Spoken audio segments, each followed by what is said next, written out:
Si Sheru ay isang pangit na talunan na nawalan ng trabaho at kagustuhang mabuhay matapos siyang maling akusahan ng isang batang babae bilang isang pervert. Ngunit nang magkaroon siya ng pagkakataong makapunta sa ibang mundo, binitawan niya ang kanyang hitsura at kakayahang hawakan ang mga babae kapalit ng maladyos na kapangyarihan na hindi siya mapigilan. Si Shigeru Yoshioka ang uri ng lalaki na pinatawid ang mga babae sa kalye dahil lang sa kanyang bango, isang pangit na bastard na ang mukha ay parang expired na mochi na iniwan sa ilalim ng futon. Kahit alam niya, niyakap niya ito, nanirahan dito, hininga ito, ang buhay niya. Itinayo sa hilaw na tenacity ng pagiging kahindik-hindik at mapagmataas. Isang mapagmataas na salariman na nagangalit sa kanyang trabaho sa pagbebenta, hindi para sa kaluwalhatian o babes, ngunit para sa pinakamaliit na kislap ng pasasalamat ng tao. Kung ang isang tao ay ngumiti kahit isang beses, naisip niya na marahil ay hindi pa siya ipinanganak na ganap na maldita.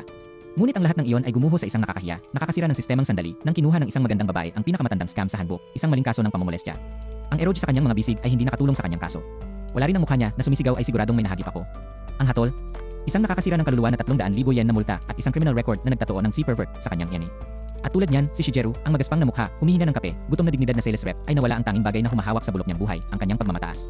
Lumalabas, ang cute na maliit na sinungaling ay isang serial false accuser. Nakatanggap siya ng wrist slap at protective custody dahil siya ay menor de edad. Pero si Shigeru, nakatanggap siya ng habang buhay na sentensya ng pampublikong panunuya at panloob na pagkabulok. Ang kanyang ipangit na bastard na mukha minsan ay isang simbolo ng magaspang na kaligtasan ng buhay ay naging isang sinumpaang salamin na hindi niya kahit na matingnan ng walang tuyong pagkika. Ipinatapon sa lipunan. Emotionally obliterated. Ang kanyang dignidad hinubaran. Ang trabaho niya wala na. Ang ipon niya naubos. Pagkalipas ng 6 na taon, siya ay nabubuhay bilang isang degenerate shot-in, isang neat na napakarumi na kaya niyang patabain ang mga pananim sa pamamagitan lamang ng paghina sa mga ito. Isang gabi ng 2 yes, ang oras na nakalaan para sa mga talunan at multo, binuksan niya ang kanyang bintana, itinutok ang kanyang inaamag na isi sa hilaga, at itinaas ang 2 kamay na parang isang mamantika. Desperasyon na babad na druid na sinusubukang tumawag ng bagong buhay. Hindi niya hinihiling na isekay. Gusto lang niya ng reset. Isang do-over. Isang pagkakataon na dumura sa mukha ng mga Diyos na gumawa sa kanya ng ganitong pag-alsa. Iyon ay kapag nagbago ang screen. Isang reroll screen. Isang tunay. Itinapon niya ang bawat punto sa stats. Kapansin-pansing ibinaba ang kanyang looks sa mga negatibo tulad ng isang maningil ng utang na naghahampas ng paniki. Espesyal na tala. Hipuin ng isang babae at mawala ang isa 0% li. Magtalik at pareho kayong mamamatay sa pagkalaglag. Isang-isa ay negatibo isa 0, 000 na sumpa na nagpakamatay sa kanyang kinang. Bakit? Dahil ganyan ka makakakuha ng 100 trillion bonus points. At ang pervy demonyong ito ay handang mamuhunan sa bawat huling sinumpanayan nito. Nagising siya, nalilito sa kanyang undies. Lahat ay nalikom. Kumura pang screen ng stat mukhang 255. Nagsimula na ang kanyang bagong buhay at amoy pawis, kabiguan at kawalan ng pag-asa. At mas malala pa, hindi siya nag-iisa. Hindi lang si Shigeru ang nasa low-res reject realm na ito. Siya ngayon ay nakulong sa isang banda ng iba pang mga degenerate na kaluluwa, mga basag na basura sa lipunan tulad niya, maliban sa bawat isa ay may sinumpaang gimmick na mas masahol pa kaysa sa huli. At habang pinagtatalunan nila ang pagnakawan tulad ng mga gutom na daga ng imburnal, malinaw na hindi magiging madali ang power fantasy. 7 gintong barya, ngunit 4 lang ang bibig. Si Shigeru ay hindi nakapulot kahit isa, masyadong abala sa pag-imagine ng hubad na katawan ng isang batang babae na parang tamang sungay na aso. Ang kanilang paghatol. Disqualified mula sa mga pribilehiyo sa pagnanakaw. Ang kanyang rebuttal. Wala. Pinagpapantasyahan pa niya ang boobs. Pagpili ng armas. Napagpasyahan ng isang laro ng rock paper gunting. Siyempre, natalo si Shigeru dahil gusto ng tadhana na makita siyang magdusa. Nakuha niya ang tirang patpat, isang malata at nakakahiyang tauhan. Patula. Tapos yung handshake. Let's shake in solidarity, sabi ng isa sa mga tumatanggi. Umatras si Shigeru na parang inalok siya ng SE sa isang plato. Pass. I don't wanna digest you like touching someone. Ganyan katotoo ang kanyang sumpa. Ang nakakamatay niyang virgin touch. Sa kabila ng kanyang kahindik-hindik na mog, si Shigeru ay may mga estatistika ng antas ng Diyos. Salamat sa mala-impyernong partikular na sumpa sa sex, mayroon na siyang mga antas ng kapangyarihan na nagmukhang mga pulis sa mall ang karamihan sa mga bayani ng G. Kaya't nagsimula silang maglakbay patungo sa bayan ng Iria. Umalis na tayo, sigaw ng party. Hindi matutulungan, unggol ni Shigeru. O baka dapat natin silang itapon sa kalahati. Tunay na diwa ng pagbuo ng koponan. Unang pagkikita. Mga goblins. Tunay, mamantika, may hawak na punyal na vermin. Tumakbo ang labo-labo na tumatanggi habang si Shigeru ay nakaback up kay Sika, ang tahimik na babaeng mamamana na hindi man lang nakatali ang kanyang maldita na busog. Nasa kanya ang busog, ngunit walang laro. Classic. Kumaliwa ka, kumanan ako, utos niya na parang bossy girlfriend sa dating sim. Nasaan ang antisosyal na bahagi, ungol niya, inis na mas functional siya kaysa sa kanya. Namiss niya ang mga kuha niya. Tumawa siya. Iniinsulto niya siya. Sigaw niya sa loob. Pagkatapos ay dumating ang kill shot. Si Shigeru, kasama ang kanyang god tier stats, ay nagpasabog ng isang goblin sa chunky salsa sa isang hit. Level up. Hell. 1 kill and boom, level 31. Ang kapangyarihan ay totoo. Ang sumpa ay gumagana. Sa wakas, nagbunga na ang pagiging isang walang sex na pervert. Isa-isang sinubukan ng mga social outcast ang kanilang kamay sa kaluwalhatian. Ngunit walang makakapantay sa hilaw, hindi sinasadyang talento ng pangit na bastard. Kagalingan ng kamay. Lakas. Yew. Ang lahat ng mga estatistika ay tumaas na parang pantalon ng isang teenager boy sa isang episode ng swimsuit. At si Sika. Siya ay patuloy na nagpupumigla sa kanyang busog na parang ito ay isang kahon ng palaisipan mula sa impyerno. I-string ko ito para sa'yo, alok ni Shigeru, na inaalala ang lahat ng late night tutorial vids na bind niya sa kanyang basement lair. Sige, sabi niya. Ngunit huwag mo akong hawakan. Ang marinig pa lang ang pangungusap na iyon ay napaatras ang kanyang mga bola na parang takot na pagong. Nagsimula ang pag-aalsa ni Shigeru. 16 na pumatay. 13 pumatay. Mas maraming level up. Maging si Sika sa wakas ay nakakuha ng busog pagkatapos na ipahiram ni Shigeru ang kanyang mamantika na mitts para tulungan siya. Ang kanyang layunin ay sumipsip pa rin, ngunit ang pagkahilig ay totoo. At ang kanyang gantimpala. Isang malamig na pagtanggi. Huwag mo akong hawakan. Mabuti. Ito ang pumasa sa panliligaw noong ang pangunahing karakter ay isang buhay na gese laban sa pampublikong kahubaran. Dumating ang mga alon ng kaaway. Hinawakan sila ni Shigeru at Sika na parang mga dysfunctional na pro.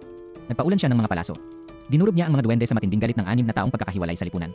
At sa ilang sandali, isang maikli, madulas, mabahong sandali, nagkonekta sila. Tulad ng dalawang nasusunog na baterya na sinusubukang mag-spark ng patay na bombilya. Napangiti pa siya. Sa totoo lang. Ngunit pagkatapos ay sinabi ni Seika ang bagay na sumira sa ilusyon. Naubos mo na ang lahat, hindi ba? Isang linyang napakalabo ngunit napakalupit, maaari lamang itong itutok sa isang lalaking may kumpiyansa sa antas ng erectile dysfunction. Sa wakas ay nakarating ang party sa bayan ng Ilya. Ang amoy ng fries at burger ay nakasabit sa hangin, parang mamantika na pag-asa sa anyo ng sandwich. Naghiwa-hiwalay ang grupo. Hindi sila masamang tao, isang paalala lang na kinasusuklaman pa rin siya ng buhay. Umupo si Shigeru mag-isa hanggang sa umupo si Seika sa tabi niya. Mag-isa ka rin? Ang boses niya. Malambot. Nagtataka. Hindi ka babae, di ba? Tanong niya, patay na seryoso. Ganyan siya kahirap ng buhay. Kailangan niya ng kumpirmasyon. Pagkatapos ay inabot niya sa kanya ang isang hamburger. Hindi bilang regalo. Bilang pasasalamat. Para sa stringing Ivy bow kanina, she said. Nanginginig ang mga kamay niya. Tumibok ang kanyang puso. Ang kanyang mukha na nag-aalsa pa ay kumikibot sa isang bagay na pambihira. Pasasalamat. Ang teriyaki burger ay napakalaki. Na-load. Amoy langit. Kinagat niya. 58 pinsala. Mula sa sarsa lamang. Bahagyang tumawa si Seika. Kahit na may magaspang na matematika, iyon ay 1-305 ng populasyon ng Earth ang nawala. Ang larong pang insulto niya ay Styre. Ngunit hindi siya malupit. Nang aasar siya. Tulad ng isang tao interesado. Na, hindi maaaring. Isa pa rin siyang pangit na bastard na may nakamamatay na Glycy stats. Ngunit pagkatapos ay sinabi niya ang isang bagay na walang babae na nagsabi sa kanya noon. Napansin ko. Nakahanap ka pa ng mga palaso at palihim mong ibinigay sa akin. Nakita niya siya. Hindi bilang isang biro. Hindi bilang isang kilabot. Bilang isang tao. Muntik na siyang umiyak. Ngunit sa halip pinaglaruan niya ito bilang isang tunay na duwa. Salamat yung all niya. Pagkatapos ay kinuha niya ang kanyang kamay at igin niya siya pasulong. At tulad noon, nagsimula na ang isinumpang pangalawang buhay ni Shigeru. Hindi siya isang bayani. Hindi siya nagwagi. Siya ay isa pa ring shot-in, antisocial, nakamamatay na daliri at pangit na bastard. Pero sa pagkakataong ito, may napangiti dahil sa kanya. At sa isang mundong pinarusahan ang kahinaan at tinutuya ang pagkabirhen, iyon ay higit pa kaysa dati. Hindi ito kwento ng pagtubos ng isekai. Ito ay revenge porn para sa mga sakuna sa lipunan. At si Shigeru Yoshioka. Sa wakas ay naglalaro na siya, isang hamburger ng pag-asa sa isang pagkakataon. Siya ay isang walang pera na reinkarnator na may swerte ng isang roadkill raccoon at mukha ng isang nakalimutang bitag ng grasa. Ngunit kahit ang mga talunan ay sinuswerte minsan. Nakakuha sila ng ginto, mabuti, tanso, makatotohanan at nagdiwang tulad ng dalawang baliw na raccoon na nakakita ng vending machine na puno ng expired na candy. Ang kanilang inventaryo ay umapaw sa mga basura na hindi nila kayang ibenta, at syempre, ang clone ng grupo na si Shigeru ay hindi makabili ng isang bagay dahil siya ay allergic sa pananalapi sa sentido komon. Nakakita sila ng maaliwalas na ang uri ng lugar kung saan nag-check in ang iyong wallet ngunit hindi nag-check out. Ang mga babae ay over the moon tungkol dito, ngunit Seika. Ang idiotic hero complex na ito ay nagpapili sa kanya na matulog sa isang mapahamak na parke tulad ng isang trahedya na bida mula sa isang melodrama noong 2003. Romantiko. Subukan ang sira at delusional. Ang kanyang pagmamataas ay mas mahalaga sa kanya kaysa sa isang mainit na kama. Tanga. Kahit na nag-alok ang mayamang babae na kunin ang kanyang pananatili, pure charity, tinanggihan niya ito na parang matigas ang ulo na asno. Halos kinakalagkad niya ito sa kwelyo, humahagikik na parang hindi niya namalayang kinakaharap niya ang isang ganap na degenerate in disguise. At para bang hindi iyon sapat na kalunos-lunos. Ang pagsasanay sa labanan ni Seika. Halos pare-pareho pa rin tulad ng isang diskwento na espada sa tindahan ng dolyar, walang pinsala kung tumama ito sa tela. Walang kwenta. Kinaumagahan, ang aming minamahal na mooch na nababagay sa slime ay kumakain ng chocolate cookies na parang kilig na maliit na duwende sa sugar crack. Ngunit saan sila nanggaling? Sinabi niya na may nagbigay ng mga ito sa kanya. Tama. Marahil ay emosyonal na manipulahin ang ilang dumadaan gamit ang kanyang baby seal na mga mata at kwento ng paghikbi. Nagrinak pa siya ng ilang trahedya na huling trend na eksena. Ano ito, dating sim? Sinusubukan ba niyang gamitin ang pagpapakyut na yon? Halos basagin ang pang-apat na pader ng sobrang kilig na nagmumula sa bawat salita niya. Ngunit sa kabila ng kanyang mamantika na paghahatid, ito ay gumana. Nahook ang mayamang babae. Ang kanyang mukha ay natunaw sa matamis na halo ng awa at pagkahumaling ang uri ng ekspresyon na ang isang maruming talunan tulad ni Seika ay maaaring mapagkamalang romansa. Ang mas masahol pa, ginamit niya ang kanyang reaksyon upang ipaliwanag ang mga taktika ng barter. Ang malansa na bastard na ito ay isang walking scam seminar. Naspam niya ang kanyang kakayahan sa araw na parang adik sa gacha gamit ang credit card ni Mommy, ibinebenta ang mga ito sa mataas na halaga tulad ng isang back alley merchant sa isang malilim na morph server. Kahit papaano gumana. Kahit papaano napunta ang idiotic scheme na ito. At ganoon din, ang isa pang utang ay binayaran, anuman ang ibig sabihin nito sa isang tao na ang moral compass ay umiikot tulad ng isang gyroscope sa isang bagyo. Dahil puno na ang tiyan at medyo hindi gaanong anemic ang mga pitaka, nagsimula silang magplano ng kanilang susunod na misyon ng pagpapakamatay. Kailangan nila ng kita. At tulad ng anumang totoong isekai trash pile, ang solusyon ay halata, pag-crawl sa pitan. Dahil walang sumisigaw ng financial stability tulad ng goblins at tetanus. Isang kuweba, partikular na ang Argus Cave, ang naging destinasyon nila. Mapanganib. Talagang. Ngunit ang mga baliw na ito ay masyadong abala sa pag-huffing ng kanilang sariling tiwala sa sarili upang alagaan. Tapos nagpakita siya. Kyushiru. Makinis ang buhok, sweet-talking, hinti-looking sleaze na may aura ng isang used car salesman na liwanag ng buwan bilang isang grave robber. Ipinakilala niya ang kanyang sarili na parang in-rehearse niya ito ng 1,000 beses. Dahil meron siya. Nag-alok siya ng gabay. Pagsasanay. Protection. Lahat para sa isang tikatamtaman na bayad. Tama. Maaaring may neon sign din ang dude na kumikislap ng newbie trap sa kanyang noo. Naamoy kaagad ni Seika ang scam, ngunit napigilan ba sila nito? Hell no. Tinanggap pa rin nila siya. Para sa 120 lira sa isang araw at mga bonus. Sa sandaling nilagdaan ang deal na yon, ang bawat bandila ng kamatayan sa universo ay kumaway ng mabagal. Nalampasan ni Seika ang bawat putok na parang nakaprograma ang kanyang mga araw upang maiwasan ang tagumpay. Napakasama ng kanyang pakay kahit na ang mga duwende ay naawa sa kanya. Si Kyoshiro, na naglalaro pa ring guro, ay sinubukan siyang hikayatin sa pagsasabing nagkakahalaga ng 1 bilyong yen ang bawat araw. Na kahit papaano ay gumana. Dahil si Sika, pipi gaya ng dati, ay talagang isinasapuso ang haka-hakang numerong iyon. Natamaan niya ang susunod na duwende na parang may utang na suporta sa kanya. Bigla siyang naging sniper. Ano ang nagbago? Wala, maliban sa antas ng maling akala niya. Samantala, nakakuha ng dagger lesson si CJ. Hiniwa niya ang hangin sa grasya ng isang lasing na balerina. Ang payo ni Kyoshiro. Gupitin na parang hinuhugot mo ang mga kagamitan sa tsa. Anong klaseng samurai psycho bubble yon? At pagkatapos ay dumating ang helmet. Oh, ang helmet. Si Seika, bilang impulsive grease monkey, ay naghulog ng 6 na pulira sa isang basurang sinabi ni Kyoshiro na peke ng isang Holy One. Sa totoo lang, mukhang tinanggihan itong cosplay prop magpahinga sa kapayapaan, 6 na pulira. Mas karapat dapat ka. Kaswal na binaluktot ni Kyoshiro ang kanyang level 61 staff wielding status, na parabang hindi iyon isang pulang bandila sa sarili nitong. At para lang mas mabaluktot, ibinaba niya ang kwento ng Nuke, tila minsang naglabas siya ng maxed out spell na halos nagvaporize ng 200 km radius. Kung nangyari iyon sa Saitama, nahati sa kalahati ang Japan. Halos mainis si Sika sa sarili. Understandably. Nakatayo ang lalaki sa tabi ng isang belly ng tao na nakabalot sa alindog na smooth talker. Pagkatapos ay dumating ang existential crisis. Si Kyoshiro ay dating isang mercenaryo na outclass at natigil ang galit pagkatapos maging hari ang kanyang kaibigan. Buhu. Level ni Sika. Isang makapangyarihan, marilag 3. Sa wakas ay narating na nila ang silid ng boss, ngunit si Sika ay masyadong natakot na kumilos, nagyelo na parang isang birhen sa kanyang unang strip club. Ang iba ay sinubukang hawakan ang kanyang kamay na parang 5 taong gulang. Nakakahiya.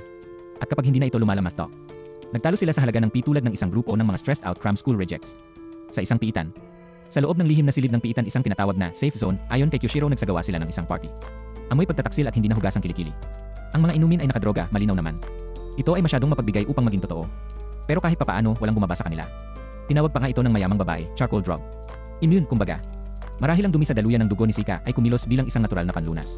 Pero nagbago ang vibe. Si Kyoshiro ay naging solemn. Bumagsak ang mood tulad ng social credit score ni Sika. At pagkatapos plot dump, ibinuhos ni CG ang kanyang backstory na parang emosyonal na pagtatay. Siya ay isang runaway, nagtatag ng isang kumpanya, nakipag-usap ng isang tindero, pinalago ang negosyo, pagkatapos ay bumagsak at nasunog ng mas malakas kaysa sa isang rocket na tindahan ng dolyar. Depression. Pagkakasala. Bankrupt na pangarap. At sino ang misteryosong tindero na nagligtas sa kanyang buhay? Sheijiru. Yung Sheijiru. Ang bumbling, awkward, cookie-hustling gulo ng isang lalaki. Umiyak sila. Nagyakapan sila. Sila ay trauma-bonded tulad ng emotionally constipated middle-aged dads sa isang fishing trip. Higit pang mga lihim. Mas maraming trauma. Ibinunyag ni Kyoshiro ang kanyang nakaraang buhay na nagtatrabaho sa serbisyo sa customer, pinawalang bisa ang sumisigaw ng mga kliyente at sumisipsip ng galit na parang stress ball ng tao. Tila, bumuo siya ng isang mesha complex mula dito. Ang partido ay nagsimulang madama na isang grupo ng suporta para sa mga sirang reincarnator. Ang bawat tao ay itinapon ang kanilang sakit sa sahig at nagbahagi ng awkward na mga ngiti habang si Seika ay tahimik na nakaupo, nagmumuni-muni tulad ng budget na si Kirito na naisip niya. Hindi niya iniisip ang tungkol sa mga babae o pagnakawan. Iniisip niya ang pinakabuod ng kanyang walang silbi, walang direksyong buhay. Isang reset, sabi niya. Isang pangalawang pagkakataon. Cue ang cheesy clink ng mob. Cheers! Mga yakap. Luha. Nagtawanan sila na parang hindi sila nakatayo sa isang niluwalhati na butas ng daga. At sa isang maikling sandali, muli silang nakaramdam ng tao. Ngunit ang kapayapaan ay hindi magtatagal, hindi kapag sinusundan ka ng sarili mong swerte. Paglabas nila sa kuweba, narinig nila ito. Ang sipol ng kamatayan. Ang pag-aaway ng metal sa kabubatan ay parang kampana ng hapunan para sa sakuna. Naunang kumilos si Kyoshiro, patay na kalmado, ngunit handang basagin ang mga bungo. Lumitaw ang isang figura, mga punit-punit na damit, kumikinang na pulang-pula na mga mata, purong psycho energy na umaagos mula sa kanyang mga pores. Hindi halimaw. Isang lalaki. Isang sirang reincarnator. Ang lalaki ay isang naglalakad na gitnang daliri upang umasa.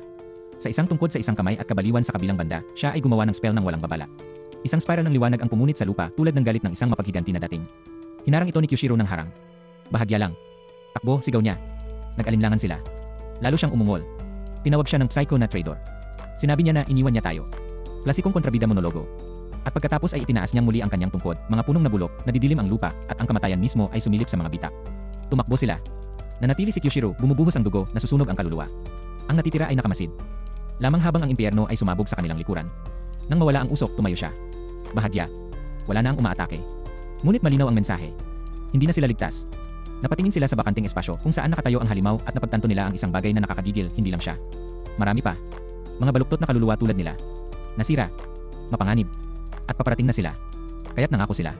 Magsasanay sila. Lumaban. Lumakas ka. Wala nang half-ass teamwork. Wala nang emotional hang-ups. Hindi na natutulog sa mga mapahamak na parke tulad ng mga nerbiyosong nag-isa. Mabuhay sila. Magkasama. Dahil sa mundong ito, wala kang kapayapaan. Nagkasakit ka. Layunin. At baka malamang isang pagbaril sa pagtubos. Kahit na sa mga pangit, mamantika, walang pag-asa na talunan tulad ni Sika. Nagsimula ang lahat sa isang hiyawan. Hindi ang karaniwang pervish react ng isang nose-bleeding anim virgin, ito ang sumasabog, umaalingaw na dagundong ng isang wannabe superhero na malapit nang mawala ang kanyang tanghalian at ang kanyang moral.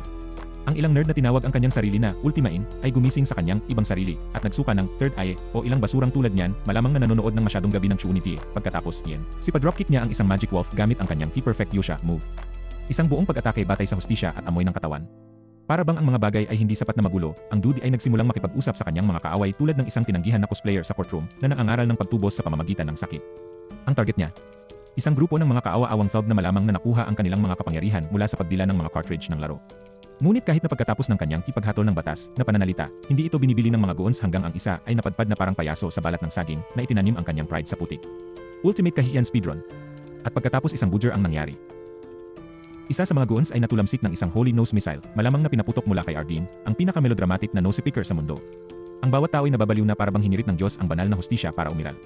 Ngunit ang mas nakakagulat ang ilang random na White Hawk ay sumusulpot na parang sinapian ito ng isang fallen angel na cosplayer. Ang ibong iyon ay nagliligtas sa isang lalaki mula sa pagkakabonk ng puno at ang karamihan ay nawala ang kanilang mga kolektibong marmol. Nagsagawa ka ng isang himala, sila ay sumisigaw, sumasamba sa snot-hurling mesyas na parang siya si Jesus na may sinus issues. Sa wakas ay binitawan na ng mga peking kontrabida ang pagkilos na napagtatanto na nahigitan sila ng Divine Nostril Artillery. Napaluhod sila, nag-umapaw na parang malibog na mga magsasaka na nagmamakaawa sa kanilang dominatrix na huwag umalis. Ang isa sa kanila ay nag-aalok na ibalik ang kanilang ninakaw, parang, eto, bawiin mo ito, pasensya na naging daga kami. Ngunit hindi pa tapos ang ating butcher hero. Nais ibigay ni Ardeen sa kanila ang mainit na dugong sampal ng hustisya. Hindi isang beatdown. Isang sampal. Dahil tila hindi nauunawaan ng mga pervy delinquent na ito ang sakit maliban kung ito ay ibinibigay sa pamamagitan ng bukas na palad at melodrama. Lumalabas ang whip of love, hindi literal na latigo, sa kasamaang palad para sa ecchi crowd, kundi metaporikal, balot ng mga talumpati at hawak kamay. Ang uri ng mga bagay na magpapasuka sa kanilang kapa ang sinumang nerbiyosong kontrabida. Ngunit ang plot twist, si CG, ang goody two shoes na may justice fetish, ay huminto sa parusa sa kalagitnaan. Kung ito ay nagmumula sa galit, ito ay hindi pag-ibig, sabi niya, na parang isang anime therapist sa isang budget. Sa halip, lahat sila ay sumang-ayon sa isang symbolic slap session, isa-isang pumila para tanggapin ang kanilang emotional therapy palm. Ang pag-ukit ng latigo ng pag-ibig sa puso ng isa, ay kung paano niya ito inilagay. Mas katulad ng pag-ukit ng pangalawang kamay na kahihiyan sa kaluluwa ng mga manonood. Samantala, kahit papaano ay nagiging sentro ng atensyon ang mukha nating baboy na si Shigeru. Sa kabila ng pag-aambag ng malaking kabuang zero sa laban, pinuri siya sa pagiging pinakamatapang sa lahat. Ang lalaki ay nakatayo sa paligid na parang isang estatwa na puno ng emosyon, ngunit ngayon siya ang Nagtatawanan ang mga babae, tumango ang mga lalaki, at nabawasan siya ng reward money, 100,000 lira. Iyan ay 10 milyong yen. Para sa pagtulog sa isang labanan. Hindi patas ang buhay at maliwanag na hindi rin ang sistema ng gantimpala ng mundong ito. Sinisikap ni Shigeru na maging katamtaman na nagsasabing ang kanyang rate ng kontribusyon ay 10,000 na malamang na mapagbigay. Ngunit pagkatapos ay tinamaan niya ang lahat sa pamamagitan ng ilang matikas na salariman lip service. Agad kong hinihigop ang lahat ng pera ko, kaya ibigay ito kay CG. Pagsasalin, ako ay isang natalo, mangyaring huwag akong pamahalaan ng pera. Sumasang-ayon si CG na pamahalaan ang mga pondo ng may pananagutan na sa paanuman ay nagreresulta sa kalahati ng grupo na naghagis ng kanilang pera kay Sika. Ang mapusok na mamimili na may kontrol sa sarili ng isang raccoon sa isang vending machine. Pagkatapos ng lahat ng dramatikong hustisya larping, oras na ng burger. Sinamsam ni Sika si Shigeru ng isang sorpresang hamburger. Uminiti na parang isang babae sa kanyang unang date habang pinipilit siyang magsabi ng salamat sa pinaka-tsundere na boses na may isip. Ang kanilang kakaibang maliit na dinamik na kapangyarihan ay naging ganap na kindergarten. Siya ay pinapakain at siya ay humihingi ng pasasalamat. Ito ay tulad ng isang basag, mamantika na bersyon ng isang bento date. Pagkatapos ay lumipat ang konvo sa isang bagay na mas maldita, stats. Na-nerf pala ni Shigeru ang sarili niyang looks, stat para ma-min-max ang iba niyang kakayahan. Kusa niyang ginawang pangit ang sarili para palakasin ang kanyang kapangyarihan, parang isang masokista na nakikipagkalakalan kay Riz para sa paglaban. Nalilito si Sika dahil sa kabila ng kanyang kahindik-hindik, nagagawa pa rin niyang maakit ang grupo. Inamin pa niya na isinulat niya ang gusto kong maging maganda sa seksyon ng mga tala ng screen ng kanyang istatistika, tulad ng isang desperadong pagpasok sa Google Form sa mga Diyos ng Isekai. At tila ito ay nagtrabaho. Nag-iba ang mga pangyayari nang makita ni Sika ang isang pusa at nag-transform siya bilang isang sumisigaw na mag-aaral. Ngunit ang reaksyon ni Shigeru ay iba. Nakita niya itong tumatakbo, nadadapa, nahuhumaling sa kanyang kamay at biglang, ang bulok niyang utak ay nagsimulang pagsamahin ang dalawa at dalawa. Hindi niya gustong maging maganda para lang sa kawalang hiya. Hindi nagkagulo ang mga paa niya. Sira ang katawan niya. Ang babaeng ito na ngayon ay lumulukso gamit ang isang jump rope ay hindi na makalakad. At basta tulad niyan, may pumutok sa walang kwentang kaluluwa ni Shigeru. Napagpasyahan niyang siya na ang Diyos ngayon, ang nagbabantay sa kanya, nagpoprotekta sa kanya, nagtuturo sa kanya. Hindi dahil siya ay isang marangal na tao. Pero dahil siya lang ang lalaking tanga at desperado na magmalasakit. Nagpasya ang partido na pumili ng mga trabaho. Ito ay tulad ng araw ng karera, ngunit lahat ay nakadamit ng easy drip at mataas sa mga pangarap. Sumigaw si Sika, magiging bayani ako, parang nag-audition siya para sa isang Magical Girl spin-off. Samantala, binansagan si Shigeru na isang hardcore fighter, na parang isang euphemism para sa isang taong nakikipaglaban sa mga demonyo at ang pagnanasang hawakan ng damo. Ang bawat isa ay pumipili ng isang papel, ngunit si Sika ay pumipihit kaagad, tinanggal niya ang gawaing bayani para sa pagsasanay sa salamangkero pagkatapos siyang bigyan ni CG ng ilang makikinang na spell. Karaniwang enerhiya ng babaeng anime. Zero loyalty, 100% enthusiasm.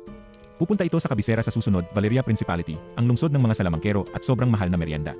Ngunit bago sila umalis, ibinaba ni CG ang isang nakapipinsalang tuntunin, walang merienda sa 300 lira. Field trip ito ngayon. Umiiyak si Seika sa paghihigpit na parang may nagsabi lang sa kanya na hindi siya maaaring bumili ng isa pang maalamat na tauhan. Para iangat ang mood, sinamahan siya ni Shigeru sa isang jump rope session dahil tila ang mundo ng pantasyang ito ay walang mga espada at may klase sa Yewel sa halip. Patalbog-talbog si Seika, iniindayog ang lubid na yon na parang isang masayang paslit, habang si Shigeru ay gumaganap na guro sa isang batang babae na 5 taong gulang sa emosyonal ngunit hindi masira sa espiritual. Nagtungo sila sa tindahan ng armas, at tulad ng isang degenerate na bersyon ng isang pantasyang Walmart, lahat mula sa mga hardcore fighter club hanggang sa cold wind user gear ay ibinebenta. Ngunit sa lahat ng bagay, si Seika, pagpalain ang kanyang pusong nabaliw sa asukal, ay pumili ng isang mapahamak na jump rope. Ang shopkeeper, alinman sa isang troll o isang tunay na mananampalataya, hyped up ito bilang ang pinnacle ng malamig hangin armas, at Seika kumain ito tulad ng candy. Bumalik sa pagsasanay, nagpaikot-ikot si Seika gamit ang lubid, umiikot na parang isang selyo. Si Shigeru ay nanood, marahil ay muling pinagsisihan ang lahat ng kanyang mga pagpipilian sa buhay. But then, plot twist. Napatingin si Seika sa kanya. Ang babaeng walang pangalan. Yung hindi na nagsalita kahit isang salita simula nung nagpakita. Gusto rin siyang turuan ni Seika. Ito ay hindi lamang tungkol sa ehersisyo. Ito ay si Seika na desperadong nagsisikap na mapalapit upang maabot ang isang taong hindi man lang nakabahagi sa kanyang pangalan. Kaya ginawa niya ang pinakalohikal na bagay sa anime, binigyan niya ang batang babae ng isang palayaw. Reese, sabi niya, walang magarbong paliwanag, puro Seika-style Chow's logic lang. Si Shigeru ay nagmasid ng mabuti. Ang batang babae ay hindi kumibo, hindi umatake, tinanggap lang niya ito. Sinabi ng munting sandali na yon ang lahat. Si Seika, na ngayon ay tumatalbog sa social energy na parang basag na kuneho, ay nagtanong kay Reese kung gusto niyang mamili. Kumuha tayo ng matching outfits, sabi niya, punong-puno ng pag-asa ang mga mata niya. Ngunit si Reese ay hindi sumigaw o umiyak o lumayo. Bumulong lang siya, wala akong pera. Walang pagdadalawang isip. Honesty lang. Sagot ni Seika. Pure anime delusion, ayos lang, mayaman si Seiji-san. Malamang nabulunan si Shigeru nang marinig iyon, ngunit nangyari ang imposible. Hindi siya tinalikuran ni Reese. Sa halip, sinabi niya ito. Sinabi niya ang pangalan ni Seika. At ganoon din, sumabog ang utak ni Seika sa kaligayahan. Ang una niyang kaibigan. Ang kanyang aktwal na kumpirma, totoong buhay na kaibigan. Samantala, nakatitig si Shigeru mula sa mga anino, alam niyang may nangyari. Si Reese ay hindi lamang nahiya. Ang kanyang lakas, ang bilis ng kanyang reaksyon, ang kanyang zero damage record sa labanan, lahat ito ay sumisigaw ng pulang bandila. Hindi niya ito sinabi ng malakas, ngunit isang bagay ang malinaw. Ang babaeng ito ay hindi ordinaryong Reese.